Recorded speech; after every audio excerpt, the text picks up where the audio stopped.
Hello, my dear students. And I've noticed that many of you good people are making a lot of mistakes. I know, since recently it has become fashionable to say that mistakes are okay, but as a teacher, as a PhD in linguistics, I can tell you not all the mistakes are good, especially if we are talking about war.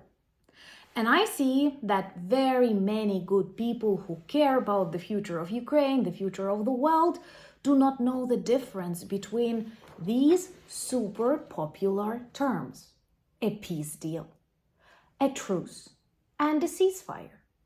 First of all, because Donald Trump first wanted a ceasefire, then decided a peace deal is okay, but misuse of this concept, sometimes intentional, can trigger very wrong emotions inside of you and actually make you support something which will not lead to the peace, but the country. The capitulation of Ukraine or the appeasement of the Kremlin, something we don't want. So, as your new teacher of linguistics, I will introduce you to the difference between the meanings of these words. Number one, let it be peace deal or a peace agreement. That is the thing most people want, because this is the official end of war.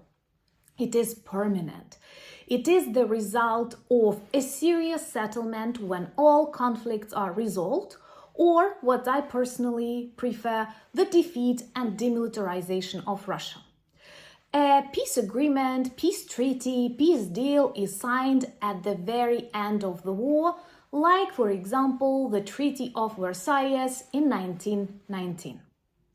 Then a ceasefire. At the beginning, Donald Trump wanted the ceasefire, and a ceasefire would actually be very logical. This is an important step for any real negotiations to start, and that is a move from each side of a conflict that they do want to start the settling. They want to begin negotiations. That's why the fighting stops. No bombings, no attacks, because people demonstrate their goodwill. It is an intent to end the war.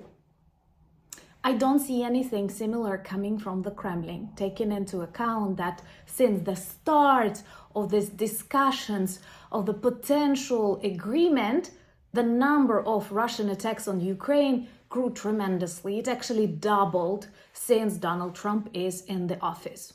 Remember to like this video, because that's important to learn the language and how to use it in times of great dangers. And the final word I want to introduce you to is a truce. A truce is a short pause in fighting. In the moment when both parties are not agreeing on anything, but they need a pause because they are tired or because they want to discuss a ceasefire. An example of such a short pause may be, for example, Christmas truce in 1914. I'm sure you watched a lot of movies about that, you've read about that in the book, and that is a clear demonstration. So now I believe you see the difference. And to keep shouting that we need a quick peace agreement is like to ignore all the rules of politics, diplomacy, and even war. You cannot achieve quick agreement that will lead to the forever end of war. It can only be a smokescreen or something very irrelevant and unrealistic. So if we want any serious negotiations with Russia, if we hope that diplomacy or politics can help us here, we have to start with truce. Truce will give us a short pause in fighting so that we can see at least a goodwill of Russia to negotiate. Ukraine has always accepted the idea of a truce. After a truce comes a longer period when hostilities end. In general, we may see some troops retrieving from their positions, and it is a real, visible, practical intent to start serious negotiations and to settle everything needed. And only after that comes a real victory, comes this peace treaty, peace deal that leads to the end of the war. Right now, there are no preconditions for anything. Ukraine has agreed on truce, on ceasefire, and we have to say that we agree on a peace deal, though we understand it is impossible without the first and the second stages.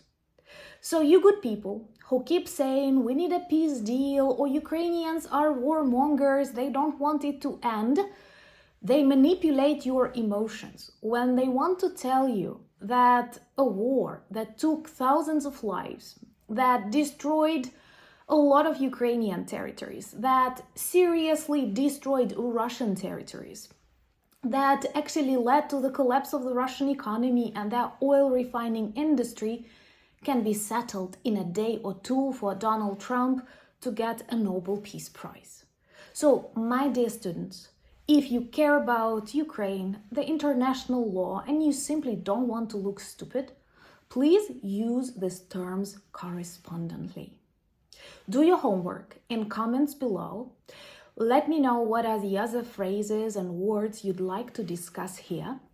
And also share your opinion on the topic that I have just introduced to you. The comment that will receive most likes from our audience, or should I say class, will get the best mark next week. Remember to subscribe, remember to share these videos, because we are in great danger if good people will be easily manipulated by the Kremlin and they will ruin this strategy and stability and understanding that we need to achieve the real peace.